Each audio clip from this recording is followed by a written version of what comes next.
Olá, meus queridos alunos, vamos dar continuidade aos nossos estudos de Antiguidade Ocidental, não é? Agora, com o estudo dos períodos clássicos e helenístico da Grécia, já estudamos o período pré-homérico, homérico e arcaico, e agora damos início ao estudo do período clássico e helenístico. Bom, o período clássico foi para a Grécia o ápice da riqueza, o ápice da civilização grega, mas também é o começo desse declínio.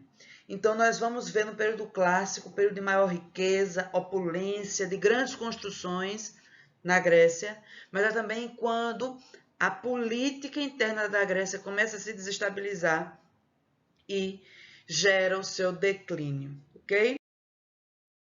Bom, nós sabemos que essa época conjuga o ápice da organização social da Grécia e o início da sua decadência. Mas por quê? Sob Péricles, o governo de Péricles, a democracia ateniense consegue se consolidar. É um período de muita prosperidade, de muitas construções, de muita riqueza mesmo, em que a democracia alcança o ápice do seu desenvolvimento na Grécia. Entretanto, é também o período em que a Grécia se envolve em conflitos externos, nas guerras médicas ou pérsicas, e em conflitos internos, ou seja, guerras civis que vão opor a Grécia contra a própria Grécia, né, que é a Guerra do Peloponeso.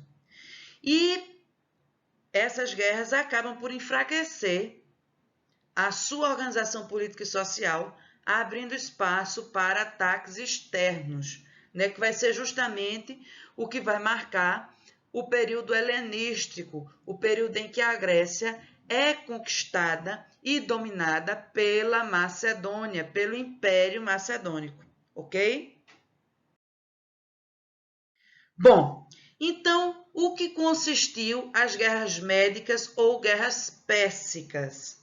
As guerras médicas opuseram a Grécia e o Império Persa, né? E especificamente no período do governo dos imperadores Dário I e Xerxes. Veja, por que guerras médicas? Lembram-se de quando estudamos os persas? Os persas têm como povo originário persas e medos. Por isso que guerras médicas, certo? Não é porque tinham muitos médicos, não. Vejam só, a primeira guerra médica, certo? Vai ser, após arrasar Mileto, os persas avançam sobre a Península Balcânica, mas são derrotados na Batalha de Maratona, em 490 a.C. Então, a primeira guerra médica é vencida pelos gregos, né? Na Batalha de Maratona. A Segunda Guerra Médica, eu já tenho os exércitos persas liderados por Xerxes, que conseguem vencer os espartanos na Batalha de Termópilas. Eles invadem e incendeiam Atenas, né? Então, veja, a Segunda Guerra Médica é quase perdida pelos gregos, né? Mas eles ainda conseguem resistir e vencer os persas na Batalha Naval de Salamina. E aí a última guerra médica é em 1448, quando é assinado o Tratado de Susa, reconhecendo o predomínio grego na Ásia Menor. Ou seja, essa última guerra é vencida pelos gregos, que fazem os persas assinarem o Tratado de Susa, reconhecendo que os gregos têm independência, autonomia no seu território, e inclusive a Ásia Menor, cidades da Ásia Menor, são dominadas também pelos gregos, não é? Vejam só, para vencer essa guerra pérsica, foi necessário organizar uma Liga de Delos. Porque, veja, após a Segunda Guerra Médica, os gregos percebem que precisam unir forças das cidades-estados para vencer os persas. A Segunda Guerra é aquela que eles têm uma primeira derrota na Batalha de Termópilas, né? Os persas invadem Atenas e incendeiam a cidade. E a gente começa a perceber que a qualquer momento a gente realmente vai perder para os persas, né? E aí os gregos percebem que é necessário unir forças, é momento de unir forças. Lembrando que os gregos nunca formam um império centralizado, né? Eles têm cidades e estados independentes, que têm poderes independentes, que têm leis independentes, que têm política independente, que têm judiciário independente. Entretanto, nesse momento, eles começam a perceber que é necessário juntar, unir recursos, unir o exército, unir as forças bélicas de todas as cidades gregas para se opor a esse inimigo em comum, né? Que é o Império Persa. O que acontece? A criação da Confederação ou da Liga de Delos. O que é a Confederação? É a união das cidades que vão fornecer exército, que vão fornecer uma contribuição para a confederação como um todo. Os exércitos dessas cidades vão ser usados juntos para defender todos os países que incluem, que formam essa confederação, certo? Entretanto, toda confederação tem um líder. Esse líder é quem vai ficar responsável por organizar os exércitos, por receber os recursos e destiná-lo para as áreas necessárias.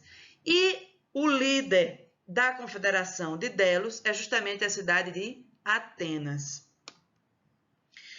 E a gente consegue, de fato, vencer as guerras médicas. Aí na Terceira Guerra, a gente consegue, de fato, vencer e fazer com que os persas assinem o Tratado de Paz, o Tratado de Susa, né? E aí o que é que acontece? Derrotado o inimigo externo, o Mediterrâneo Oriental ficava aberto à frota ateniense, que, sem rivais, pôde expandir o comércio e poderio da cidade. Atenas vai continuar recebendo os insumos, os investimentos e os recursos destinados para a Confederação de Delos. Atenas sai da guerra fortalecida. E aí vai ser um momento de maior riqueza e brilho de Atenas. Esse período que descende posterior ao período das guerras médicas é o período de Idade de Ouro de Atenas. É a época do apogeu da civilização ateniense, né? Esse período em que é chamado de Idade de Ouro, Atenas é governado por Péricles, né? E Péricles vai ser responsável por consolidar a democracia ateniense. Ele vai, como assim consolidar a democracia ateniense? Ele cria o soldo do exército. O que é isso? Uma remuneração que vai ser dada aos soldados, às pessoas que compõem o exército. Assim, eu permito que essas pessoas, mesmo sendo mais pobres, possam se dedicar à atividade política. Porque antes essas pessoas trabalhavam no exército, não recebiam nada e precisavam se dedicar à agricultura, ao artesanato, nas horas vagas, para poder se sustentar. E não podiam participar da política. Então, muitas pessoas que eram cidadãs, que eram homens, maior de 21 anos, filhos de pais atenienses, livres, mesmo assim, não podiam exercer a cidadania, né? E essa criação do soldo permite que boa parte desses soldados possam agora ter essa remuneração e, nas horas vagas, se dedicar à atividade política. Por isso que a democracia é consolidada, porque mais pessoas passam a participar da política, certo? Vai ser um período também de construção e embelezamento de Atenas. É um período de riqueza, é a Idade de Ouro de Atenas. A guerra médica acabou, as guerras médicas acabaram. A Grécia venceu as guerras. Atenas continua liderando a Confederação de Delos, continua recebendo os insumos, mas a gente não tem mais um inimigo externo. Então, essas riquezas acabam sendo utilizadas por Atenas para seu benefício próprio. Nós temos o embelezamento da cidade de Atenas, a construção do Paternon, aquela grande construção que nós vemos sempre que se refere a Atenas, certo? Que nós até mostramos ela na aula introdutória sobre a Grécia, na aula de cultura, não é? Bom, e aí Atenas começa a desenvolver uma política imperialista em relação às outras cidades-estados gregas. Atenas começa a intervir na economia e na política das outras cidades-estado, não é? E ela se esquece que as cidades-estados gregas têm e prezam muito por preservar a sua independência e autonomia política, econômica e jurídica, né? Atenas, com essa política imperialista em relação às outras cidades, então essa tentativa de centralizar o poder nas mãos dela, mesmo depois de vencida as guerras médicas, vai acabar gerando um grande problema para ela, para Atenas. E aí, veja bem, o imperialismo ateniense ameaça a independência e a autonomia das outras cidades e acaba gerando uma outra guerra. Agora não é mais uma guerra externa, né, que opõe a Grécia a um outro inimigo externo. Agora esta guerra vai ser uma guerra interna, que vai colocar os gregos contra os próprios gregos. As cidades gregas vão entrar em guerra entre elas, não é? A Liga do Peloponeso é liderada por Esparta e vai unir as cidades contra o domínio ateniense. Eu vou unir aí Corinto, Tebas, Mégara, Esparta. São cidades-estados gregas que não estão gostando e não apoiam essa política imperialista e intrometida de Atenas. Inclusive, se opõem a essa cobrança de imposto das outras cidades, mesmo depois de vencida a Guerra Médica, não é? Então, Esparta vai organizar essa liga, essa confederação, que vai unir todas as cidades gregas contra o poderio e o domínio ateniense. E aí, o que é que nós temos aqui? Nós temos dois blocos rivais. Eu tenho a Liga de Delos e a Liga do Peloponeso. Dois blocos de cidades-estados que se opõem e que qualquer incidente, qualquer faísca ia fazer com que pegasse fogo, que fosse instaurada uma guerra. E vai ser exatamente o que vai acontecer quando Atenas apoia Córsira contra Corinto. Córsira é uma pequena cidade que está tentando se libertar do domínio de outra cidade, que é Corinto. Sendo que Corinto é aliada de quem? De Esparta. E então é deflagrada a Guerra do Peloponeso. Veja, é um incidente entre duas cidades. Mas agora nós não temos um simples incidente entre duas cidades. Como nós temos a organização das ligas, das confederações, cada cidade representa não só ela, mas a sua confederação. Todas as outras cidades-estados que compõem aquela confederação, certo? Bom, então nós temos aqui a Guerra do Peloponeso, que vai opor a Liga do Peloponeso e a Liga de Delos. Sendo que a Liga de Delos é liderada por Atenas e a Liga do Peloponeso por Esparta. Esparta domina a luta terrestre e Atenas a luta marítima. Inicialmente, Esparta vai vencendo a guerra e acaba empurrando os atenienses para dentro das muralhas da cidade.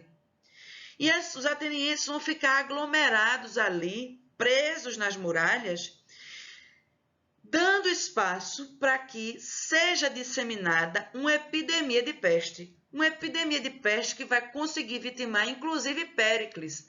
Péricles, o governante de Atenas durante o período de ouro de Atenas, certo?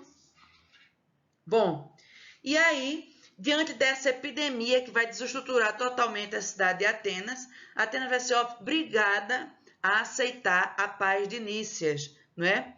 Entretanto, depois de 7 anos, essa paz é rompida, iniciam-se as guerras novamente, mas aí, mais uma vez, Esparta, a Liga do Peloponeso, vai vencer Atenas da Batalha de Egospótamos, certo?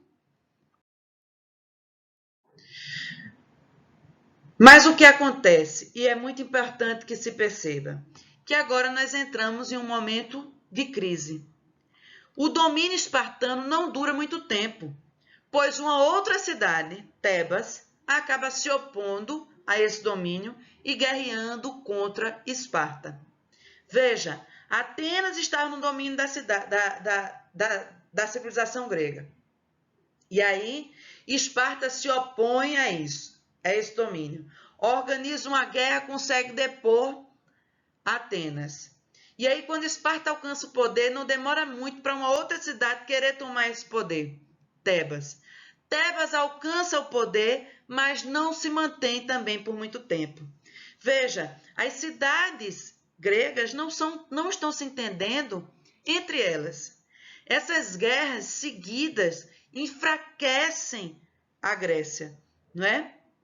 E o que é que acontece? Chega ao ponto de que a Grécia está tão fragilizada que nenhuma cidade tinha poder suficiente para se sobrepor a outra cidade. Nenhuma cidade tinha poder para se manter no poder por muito tempo.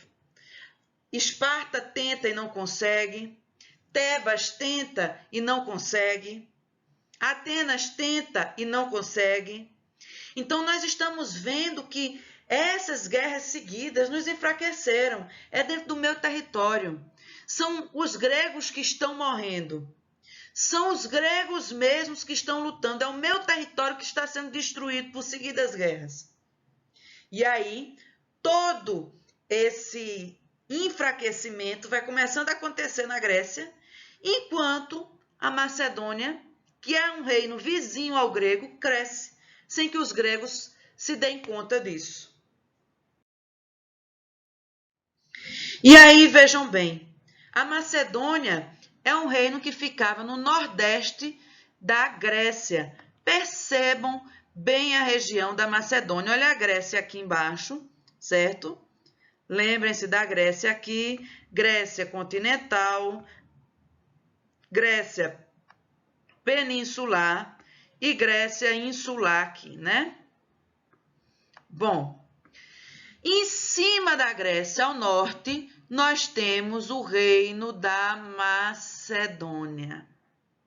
Veja, nós temos um reino que está exatamente no nordeste da Grécia, num lugar de trânsito em que todas as populações que querem chegar na Grécia precisam passar por aqui.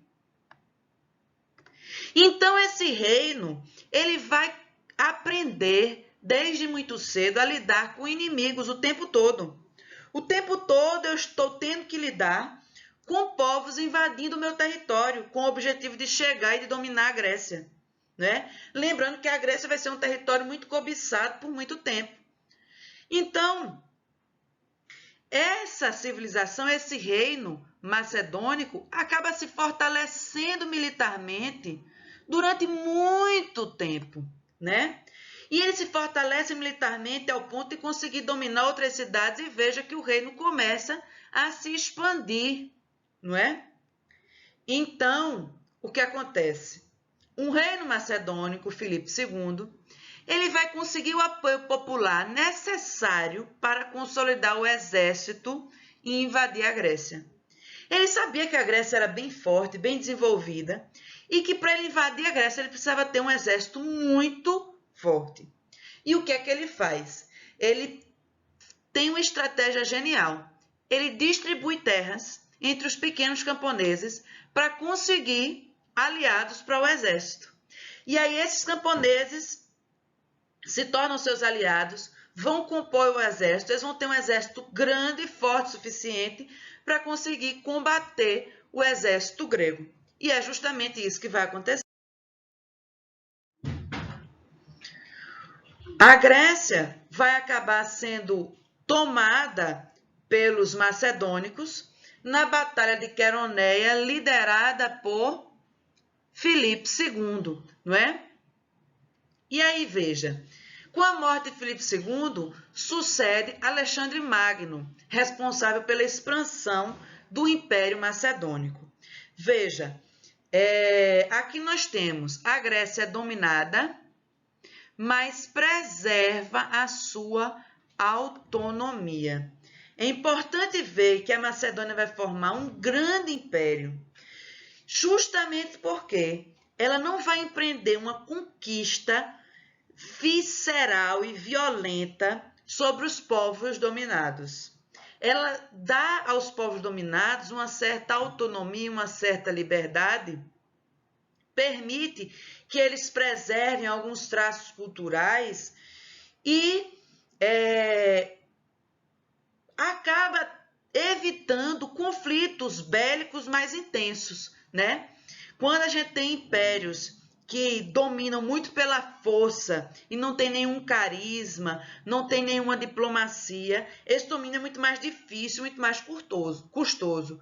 Quando eu tenho um império como o Império Macedônico, que investe na diplomacia, na conversa, nós temos um domínio mais efetivo e menos custoso, certo? Bom, após invadir a Grécia e consolidar o domínio da Grécia, veja que os macedônicos vão começar a migrar, sair daqui da Grécia e migrar para o Oriente, né? Vão conquistar a Ásia Menor. Conquistando a Ásia Menor, seguem em direção ao Egito. Conquistando o Egito, seguem mais em direção ao Oriente, até chegar às margens do rio Indo, até a Índia. Veja que o Império Macedônico vai conquistando todo o território que um dia foi persa, certo? Vejam bem, é importante destacar que Alexandre, ele foi educado por Aristóteles e foi influenciado pela cultura grega. Na verdade, a Macedônia é muito influenciada pelos gregos.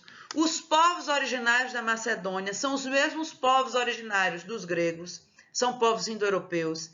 Eles têm uma língua muito próxima e o Alexandre, que vai ser o grande imperador do Império Macedônico, vai ser educado por Aristóteles e vai ter uma educação totalmente grega e, mais do que grega, ateniense.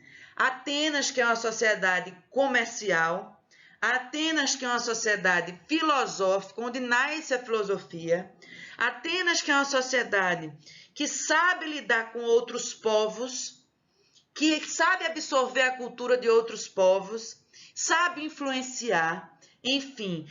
O Império Macedônico vai absorver todas essas características da Grécia também.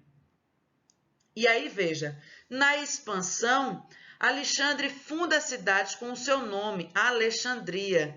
Várias cidades vão ter esse nome, Alexandria, e elas se tornam como que bases administrativas do Império, nos diversos territórios dominados, certo?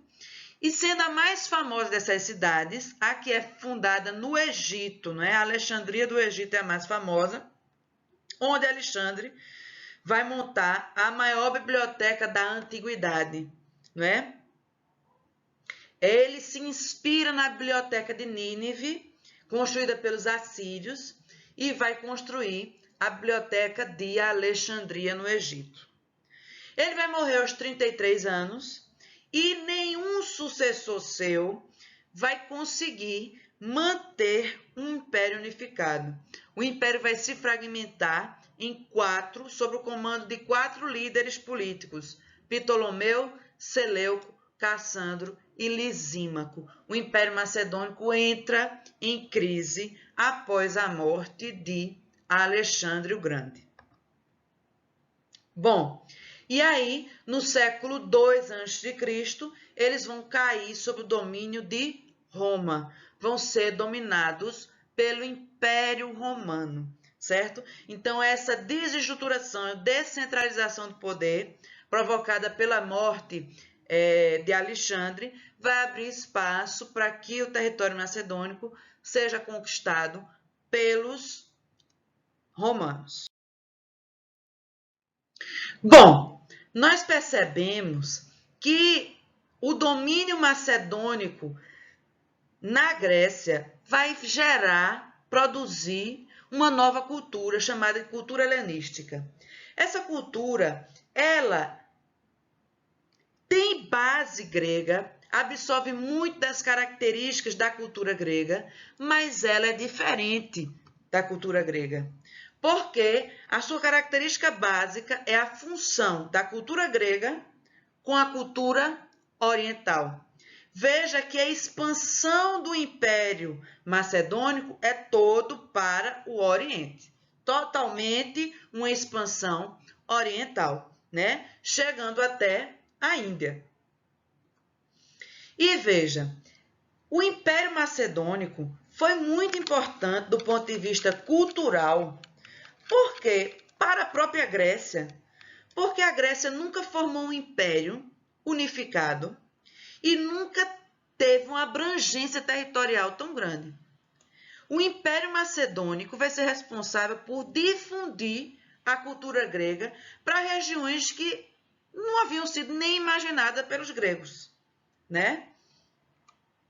Mas essa cultura helenística, apesar de ter base grega, ela tem algumas características que são diferentes. O equilíbrio da Grécia, o equilíbrio, que só através do equilíbrio a gente representaria a racionalidade, é substituído pelo exagero, pela grandiosidade, pelo luxo. Eu tenho menos preocupação em mostrar a racionalidade e eu tenho mais preocupação em mostrar a grandiosidade. Lembrem-se que eu formei um grande império. Eu preciso demonstrar a minha força, o meu poder, a minha grandiosidade para os povos vizinhos e para todos aqueles que pensarem em resistir ao meu domínio. Eu quero mostrar que eu sou forte, não é? Então, por isso, grandes construções, por isso que uma arquitetura grandiosa, exagerada, para demonstrar poder. Há realismo. Há uma preocupação muito grande com os detalhes das esculturas, das pinturas, sim, mas esse realismo não é idealizado. Esse realismo pode ser exagerado, pode expressar dor, pode expressar paixão, pode expressar felicidade. Eu quero tocar, eu quero impressionar o máximo possível. Não vão haver mais esculturas com cara de paisagem, como na época da cultura grega original. Vejam aqui um exemplo da arquitetura faraônica e grandiosa do Império Macedônico, o farol de Alexandria. Vejam a grandiosidade desse farol. Isso é uma reconstrução, não é? Porque esse farol foi destruído por um terremoto, mas vejam aí o quão ele era grandioso. Não é? Uma outra construção grandiosa é a estátua colossal de Rhodes. Não é? É uma homenagem ao deus Sol Hélios e foi construída em Rhodes. É uma estátua de ferro e latão com 33 metros e a base de mármore tem 15 metros, ou seja, tem 48 metros de altura essa estátua. Imagine a grandiosidade disso, não é? Imagine o quão eu consegui impressionar com essas construções. Veja um exemplo de escultura macedônica, helenística, não é? Eu tenho uma escultura bastante diferente da grega. Veja, por um lado, eu estou me preocupando com um detalhe bastante detalhado. Olha o corpo do homem, não é? Olha os cabelos. Eu me preocupo com o movimento, eu dou sensação de movimento, mas por outro lado, olhe esta imagem. Ela é totalmente desequilibrada. Não há harmonia, não há equilíbrio. O homem pende muito mais para um lado do que para o outro, não é? Nós temos aí expressões de dor, pouquíssimo idealizadas, uma luta, um momento dramático, não é? Laconte e seus filhos, a cobra envolvendo Laconte, mordendo, a expressão de dor. Eu não tenho mais aquela idealização, apesar de ser realista, não é idealizada. Do ponto de vista filosófico, a gente vai ter três correntes filosóficas na cultura helenística. A primeira delas é o estoicismo. O estoicismo parte do princípio de que é preciso ser resignado, é preciso aceitar as situações da vida. A felicidade está no momento em que você aceita as dificuldades com resignação, sem lutar contra elas, certo? Você aceita a sua condição de vida, sem ficar lutando contra, certo? O fundador dessa teoria é Zenão de Cício. A outra teoria filosófica é o epicurismo, né, fundada por Epicuro, que diz que a felicidade está na busca pelos prazeres, né, corporais. Você precisa experimentar os prazeres corporais e atender às necessidades do seu corpo para alcançar a felicidade. E o ceticismo é a terceira corrente filosófica que diz que a felicidade consiste em não julgar nada, em um procedimento de dúvida e permanente abnegação. O ceticismo parte do princípio de que você não pode criar expectativas, nenhum julgamento precoce sobre algo. Você sofre porque sua mãe não lhe ama. Não, você não sofre porque sua mãe não lhe ama. Você sofre porque você esperava que ela lhe amasse. E por ela não lhe amar, você sofre. Entende? Então, ele disse que para você ser feliz é preciso ser totalmente cético, ter uma postura totalmente abnegada, não criar nenhuma expectativa. E o fundador dessa teoria é Pirro, ok? Bom, eu espero que vocês tenham conseguido compreender bem esses dois períodos super importantes da história da Grécia, o período clássico, o apogeu e o declínio dessa civilização e o domínio macedônico no período helenístico, certo? Até a próxima aula, se inscreve no canal, se gostou do vídeo, curta e compartilhe com seus colegas, tá bom? Tchau, até a próxima!